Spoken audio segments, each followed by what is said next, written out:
Wall Street's main indexes closed lower on Monday, but partly recovered from steeper losses after President Trump said he would pause his planned tariffs on Mexico and Canada for 1 month. The Dow dropped roughly 0.3%, the S&P 500 shed about 0.75%, and the Nasdaq lost 1.2%.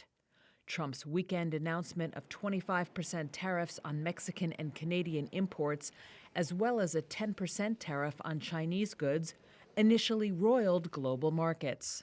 But U.S. stocks pared losses after Trump on Monday announced a 1-month pause for tariffs on Mexico and then Canada after the two U.S. neighbors offered to send personnel to the border to stem the flow of illegal drugs, especially fentanyl. Keith Buchanan is Senior Portfolio Manager and Partner at Globalt Investments. We're now just entering the phase of how do campaign promises and stump speeches translate into actual policy. The bigger surprise is that the tariffs came before tax cuts and a lot of other promises that were made on the campaign trail. So we're still seeing what the priorities of the administration happen to be, and as we go forward, how those evolve as we start to formulate the growth prospects and, frankly, the inflation prospects going forward for 2025 and 2026.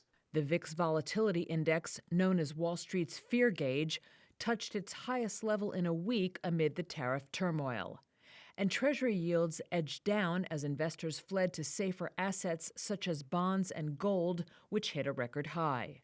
Among Monday's stock moves, shares of Nvidia dropped 2.8% as semiconductor stocks retreated.